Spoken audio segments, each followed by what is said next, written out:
11. Kelsier se deteve na porta, bloqueando a vista de Vin. Ela parou atrás dele, tentando ficar na ponta dos pés para ver o covil, mas havia gente demais no caminho. Só conseguiu ver que a porta estava pendurada, estilhaçada e com a dobradiça superior arrebentada. Kelsier ficou parado por um longo momento. Finalmente, voltou-se, olhando para Doxon e para ela. Ham está certo, Ven. Você talvez não queira ver isso. Ven ficou onde estava, olhando para ele, resoluta. Depois de um tempo, Kelsier suspirou, saindo da frente da porta. Dodson fez o mesmo, e Ven finalmente conseguiu ver o que eles estavam tampando. O chão estava repleto de cadáveres, os membros retorcidos, sombreados e assombrados pela luz da solitária lanterna de Dodson. Ainda não estavam apodrecendo. O ataque acontecera naquela manhã. Mas havia cheiro de morte na sala. Cheiro de sangue secando lentamente, cheiro de miséria, cheiro de terror. Vin permaneceu na porta.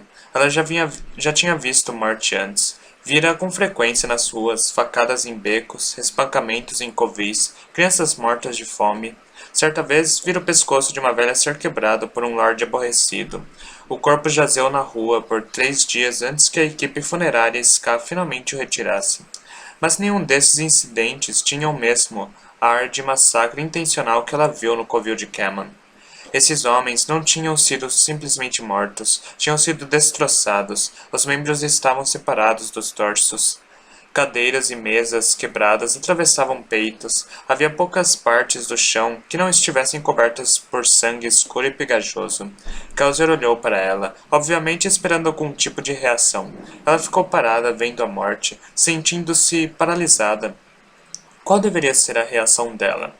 Aqueles homens a haviam maltratado, roubado, espancado, mas também eram homens que a haviam abrigado e aceitado, alimentado quando outros simplesmente a teriam dado para os cafetões. Ren provavelmente a teria repreendido pela tristeza traiçoeira que sentia ao ver aquilo. É claro, ele sempre ficava zangado quando ela, ainda criança, chorava ao deixar uma cidade, recusando-se a abandonar as pessoas que passara a conhecer, não importando quão cruéis ou indiferentes fossem. Aparentemente, não havia superado essa fraqueza. Ela entrou no aposento sem derramar lágrimas por esses homens, mas ao mesmo tempo desejando que não tivessem tido um fim desses. Além disso, o sangue coagulado em si já era perturbador. Ela tentou se forçar a manter uma expressão impassível diante dos outros, mas se pegou apertando os dentes de vez em quando e afastando o olhar dos cadáveres mutilados. Quem quer que tivesse realizado o ataque tinha sido bem meticuloso. Isso parece extremo, mesmo para o ministério, ela pensou. Que tipo de pessoa faria algo assim? Inquisidores, Dawson disse em voz baixa, ajoelhando-se ao lado de um cadáver. Kelsier assentiu. Atrás de Vin, Caesar entrou na sala com cuidado para manter sua túnica afastada do sangue. Vin se virou na direção do terrisano, deixando que as ações dele desviassem a sua atenção de um cadáver particularmente macabro. Kelsier era um nascido das brumas e Dawson era alegadamente um guerreiro capaz. Ham e seus homens estavam guardando a área.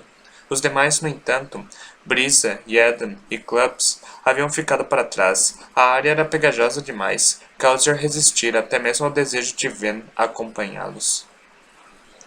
Mas trouxera Caesar sem hesitação aparente. A decisão, apesar de sutil, fez Ven olhar o mordomo com uma curiosidade renovada. Porque era perigoso para brumosos, mas seguro bastante para um mordomo terrisano. Seria Caesar um guerreiro? Como aprender a lutar? Os terrisanos supostamente eram educados desde o nascimento por instrutores muito cuidadosos. O passo suave de Caesar e seu rosto calmo lhe deram poucas pistas, mas ele não parecia chocado pela carnificina. Interessante, Ven pensou, abrindo caminho entre os móveis destroçados, tomando cuidado para não pisar nos charcos de sangue, até chegar perto de Kelsier. Ele se agachou ao lado de 2 cadáveres. Um deles, Ven notou, em um momento de comoção, fora Ulef. O rosto do garoto estava contorcido e aflito. Seu peito era uma massa de ossos quebrados e carne arrancada, como se alguém tivesse arrebentado sua caixa torácica com as mãos. Ven estremeceu, afastando o olhar. Isso não é bom, Kelsier disse em voz baixa. Inquisidores de aço, em geral, não se preocupam com simples gangues de ladrões. Geralmente, os obrigadores viriam com seus soldados e levariam todos presos. Então, os usariam para dar um bom espetáculo em um dia de execução. O inquisidor só se envolveria se tivesse interesse especial na gangue. Você acha? Vin começou a dizer. Acha que pode ser o mesmo de antes? Kelsier assentiu. Há cerca de 20 inquisidores de aço em todo o Império Final, e metade deles sempre está fora de Luthadel. É muita coincidência que você tenha chamado a atenção de um deles, escapado, e então seu antigo covil tenha sido atacado. Vin ficou parada, em silêncio, forçando-se a olhar para o corpo de Olaf, para confrontar o seu pesar. Ele a traíra, afinal, mas, por um tempo, ele quase havia sido seu amigo. Então, ela disse em voz baixa, o Inquisidor ainda sente meu rastro? Kelsier assentiu, levantando-se. Então é minha culpa, Vin disse. Olaf e os outros? É culpa de Cameron. Kelsier disse, com firmeza. Foi ele quem tentou enganar um obrigador. Fez uma pausa e olhou para ela. Você vai ficar bem? Vin ergueu o olhar do cadáver destroçado de Olaf, tentando permanecer forte. Deu de ombros. Nenhum deles era meu amigo. Isso é um pouco insensível, Vin. Eu sei, ela disse, com um aceno de cabeça tranquilo. Kelsier a observou por um instante e então cruzou a sala para falar com Doxon. Vin olhou mais uma vez para os ferimentos de Olaf. Pareciam obra de algum animal enlouquecido, não de um único homem. O Inquisidor deve ter tido ajuda. Vin disse para si mesma. Não há como uma só pessoa, mesmo um Inquisidor, ter feito tudo isso. Havia uma pilha de cadáveres perto da saída de emergência, mas uma contagem rápida lhe indicou que a maioria da gangue, se não ela toda, havia sido eliminada.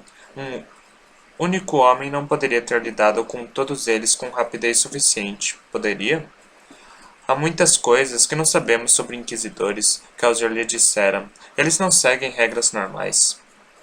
Vena estremeceu novamente. Passos soaram nos degraus, e Ven ficou tensa, encolhendo-se e preparando-se para fugir. A figura familiar de Ham apareceu na escadaria. O perímetro está seguro, disse, segurando uma lanterna. Não há sinal de obrigadores ou de homens da guarnição. É o estilo deles, Kelsier disse. Querem que o massacre seja descoberto. Deixam os mortos como um sinal. A sala caiu em silêncio, exceto por um murmúrio baixo de Caesar, que estava parado do lado esquerdo do aposento. Vin foi até ele, ouvindo a rítmica cadência de sua voz, finalmente. Ele parou de falar, abaixou a cabeça e fechou os olhos. O que foi isso? Vin perguntou, quando ele ergueu o olhar novamente. Um coração, Caesar explicou. Um canto fúnebre dos Kazi. Tem a intenção de despertar os espíritos dos mortos e libertá-los de sua carne, para que possam retornar para a montanha das almas. Ele se voltou para ela. Posso lhe ensinar essa religião se desejar, senhora. Os Kazi eram um povo interessante, muito familiarizados com a morte. Vin balançou a cabeça. Agora não. Você fez a oração deles. É essa a religião na qual acredita, então? Acredito em todas elas. Vin franziu o senho. Nenhuma delas contradiz as outras? Caesar sorriu. Sim, fazem isso com frequência, mas respeito as verdades por trás de todas elas e acredito na necessidade de cada uma delas ser relembrada. Então, como decide a oração de qual religião usar? Vin perguntou. Só pareceu apropriado. Caesar respondeu, em voz baixa, olhando a cena da morte sombria. Kel, Doxon chamou, do fundo da sala. Venha dar uma olhada nisso. Kelsier se juntou a ele, assim como Vin. Doxon estava em pé junto ao longo corredor que servia como dormitório da gangue.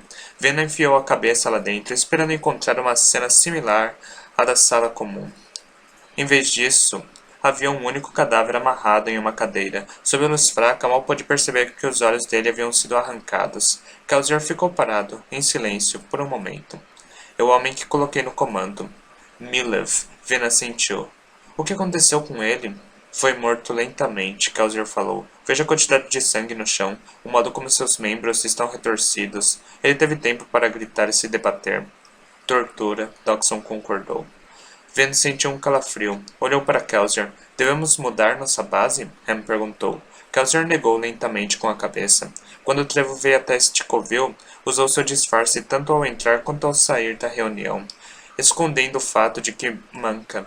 É trabalho dele, como esfumaçador, assegurar-se de que não seja encontrado simplesmente perguntando-se pelas ruas. Nenhum dos membros dessa gangue poderia ter nos traído. Ainda devemos estar a salvo. Ninguém, disse o óbvio. Tampouco o inquisidor deveria ter sido capaz de encontrar esse covil. Kelsier voltou para a sala principal, puxando Dodgson de lado e falando com ele em voz baixa. Vin ia segui-los para tentar ouvir o que diziam, mas Caesar colocou uma mão em seu ombro para contê-la. Senhora Vin, ele disse, desaprovador, se Mestre Kelsier quisesse que escutássemos o que está dizendo, ele não falaria em voz alta? Vin lançou um olhar furioso para o terrisano. Então alcançou seu interior e queimou o estanho. O súbito fedor de sangue quase a afogou. Podia ouvir a respiração de Caesar. A sala não estava mais escura. De fato, a luz brilhante das duas lanternas fazia seus olhos lacrimejarem. E se tornou consciente do ar abafado e sem ventilação. E pôde ouvir claramente a voz de Dodgson. Eu chequei várias vezes. Como você me pediu, você vai encontrá-la 3 ruas a oeste da encruzilhada Quatro Poços. Kelsier assentiu. Ham, disse em voz alta, fazendo o vento se sobressaltar. Caesar olhou para ela com um olhar desaprovador. Ele sabe algo de alomancia, Ven pensou, decifrando a expressão do homem. Adivinhou o que eu estava fazendo. Sim, Kel, Ham disse, colocando a cabeça para fora do quarto dos fundos. Leve os outros de volta para a loja, Kelsier falou, e seja cuidadoso. É claro, Ham prometeu. Ven olhou para Kelsier, então permitiu, ressentida, que a conduzissem para fora do covil, com Caesar e Dodgson. Devia ter pego a carruagem, Kelsier pensou, frustrado com seu ritmo lento. Os outros podiam ter voltado a pé do covil de Cameron. Queria queimar aço e começar a saltar até seu destino, mas infelizmente era muito difícil permanecer imperceptível voando pela cidade em plena luz do dia. Kelsier ajustou seu chapéu e continuou a caminhar. Um nobre a pé não era uma visão irregular, especialmente no distrito comercial, onde os ska mais afortunados e os nobres menos afortunados se misturavam nas ruas, ainda que cada grupo fizesse o melhor possível para ignorar o outro. Paciência. A velocidade não importa. Se sabem da existência dele, ele já está morto. Kelsier entrou em uma praça em uma larga encruzilhada. Havia 4 poços, um em cada canto, e uma fonte imensa de cobre. A superfície verde era craquelada e enegrecida pela fuligem. Dominava o centro da praça. A estátua retratava o senhor soberano prostrado dramaticamente em capa e armadura, e uma representação amorfa das profundezas mortas na água a seus pés. Kelsier passou pela fonte. As águas estavam repletas de flocos da recente chuva de cinzas. Mendigos escassos suplicavam nas calçadas, suas vozes deploráveis em uma linha tênue entre o audível e o incômodo. O senhor soberano apenas os tolerava. Somente Ska, completamente desfigurados, podiam mendigar. Suas vidas penosas, no entanto, não causavam inveja nem ao menos aos Ska rurais. Kelsier jogou alguns tostões, sem se preocupar que isso lhe fizesse se destacar, e continuou a caminhar. 3 ruas adiante encontrou uma encruzilhada muito menor. Também estava apinhada de mendigos, mas não havia nenhuma bela fonte no centro de sua intersecção. Nem as esquinas continham poços para atrair o tráfico. Os mendigos ali eram ainda mais patéticos, indivíduos lamentáveis, miseráveis demais para lutar por um lugar em uma praça maior. Crianças e velhos desnutridos o chamavam com vozes apreensivas. Homens sem 2 ou mais membros acocoravam-se nas esquinas. Suas formas manchadas de fuligem eram quase invisíveis nas sombras. Kelsier levou a mão instintivamente à sua bolsa de moedas. Siga em frente, disse para si mesmo. Você não pode salvá-los, ao menos não com moedas. Haverá tempo para isso depois que o Império Final tiver acabado. Ignorando os choros lamentosos, que ficavam mais altos à medida que os mendigos percebiam que ele os olhava, Kelsier observou um rosto de cada vez. Só tinha visto Cameron brevemente, mas achava que o reconheceria. Mas nenhum dos rostos parecia com o dele, e nenhum dos mendigos tinha a barriga de Cameron, que ainda deveria ser notado apesar das semanas de fome. Ele não está aqui, Kelsier pensou, insatisfeito. A ordem de Kelsier, dada a Milev, o novo líder da gangue, de fazer de Cameron um mendigo, fora cumprida. Dodgson fora verificar para ter certeza. A ausência de Cameron na praça podia simplesmente significar que conseguiram um ponto melhor. Também podia significar que o ministério o tinha encontrado. Kelsier ficou parado em silêncio por um momento, ouvindo os tristes gemidos dos mendigos. Alguns flocos de cinzas começaram a cair do céu. Algo estava errado. Não havia nenhum mendigo perto do canto norte da encruzilhada. Kelzer queimou o estanho e sentiu o cheiro de sangue no ar. Tirou os sapatos e soltou o cinturão. O fecho de sua capa foi o próximo, e a bela peça de vestuário caiu no chão de paralelepípedos. Feito isso, o metal remanescente em seu corpo estava na sua bolsa de moedas. Ele pegou algumas moedas na mão e avançou cuidadosamente, deixando suas roupas descartadas para os mendigos. O cheiro de morte ficou mais forte, mas ele não ouvia nada exceto a disputa dos mendigos atrás de si. Foi até a rua norte, imediatamente notando um estreito beco à sua esquerda. Inspirando, queimou o peltre e entrou. O beco estreito e escuro estava entupido de lixo e cinzas. Ninguém esperava por ele, pelo menos ninguém com vida. Cameron, o líder de gangue transformado em mendigo, estava pendurado em uma corda amarrada no alto. Seu cadáver girava preguiçosamente com a brisa, as cinzas caindo levemente ao seu redor. Não fora enforcado de maneira tradicional. A corda fora amarrada a um gancho e este fora enfiado em sua garganta. A ponta ensanguentada do gancho saía por baixo do queixo, e ela balançava com a cabeça inclinada para trás, a corda saindo de sua boca. Suas mãos estavam amarradas, seu corpo ainda gordo indicava sinais de tortura. Isso não é bom. Ele ouviu passos nos paralelepípedos atrás dele. Kelzer girou, inflamando seu aço e jogando um punhado de moedas. Soltando um gritinho, uma pequena figura se jogou no chão, suas moedas desviadas quando ela queimou aço. Vem, Kelzer disse. Ele praguejou, estendendo o braço e puxando-a para o beco. Olhou para a esquina, observando os mendigos, levantando as cabeças ao ouvir as moedas caindo nos paralelepípedos. O que está fazendo aqui? Ele exigiu saber, voltando-se para ela. Vena usava o mesmo sobretudo marrom e a camisa cinza de antes, embora tivesse tido o bom senso de usar uma capa comum com o capuz levantado. Queria ver o que estava fazendo, ela disse, encolhendo-se levemente diante da ira dele. Isso podia ser perigoso, Kelzer exclamou. No que você estava pensando? Vena se encolheu um pouco mais. Kelzer se acalmou. Não posso culpá-la por ser curiosa, pensou, enquanto alguns mendigos mais corajosos corriam pela rua atrás das moedas. Ela só... Kelzer paralisou. Foi tão sutil que ele quase não percebera. Vena estava abrandando suas emoções. Ele se voltou para ela. A garota estava obviamente tentando ficar invisível contra o canto da parede. Parecia tão tímida, mas ele pôde captar um brilho oculto de determinação em seus olhos. Essa criança havia transformado sua capacidade de parecer inofensiva em arte. Tão sutil, Kelzer pensou. Como foi que ela ficou tão boa rapidamente? Não precisa usar alomancia, Ven. Kelzer disse com suavidade. Não vou machucá-la, sabe disso. Ela corou. Não pretendi. É só o hábito, ainda. Está tudo bem, Kelzer disse, apanhando uma mão no ombro dela. Só se lembre, não importa o que Brisa diga, é falta de educação tocar as emoções de seus amigos. Além disso, os nobres consideram um insulto usar alomancia em ambientes formais. Esses reflexos vão metê-la em confusão se não aprender a controlá-los. Ela sentiu, erguendo-se para observar Cameron. Kelzer esperava que se virasse. Enojada, mas ela ficou parada em silêncio, sustentando com um olhar de sombria satisfação no rosto. Não, ela não é fraca. Kelzer pensou, não importa o que ela te faça acreditar. Eles o torturaram aqui? Ela perguntou. Ao ar livre? Kelzer assentiu, imaginando os gritos reverberando até os desconfortáveis mendigos. O ministério gostava de fazer de seus castigos bem visíveis. Por que o gancho? Ven perguntou. É uma morte ritual, reservada para os pecadores mais repreensíveis, pessoas que usam mal a alomancia. Ven franziu o senho. Cameron era um alomântico? Kelzer negou com a cabeça. Deve ter admitido algo abominável durante a tortura. Kelzer olhou para Ven. Devia saber que você era.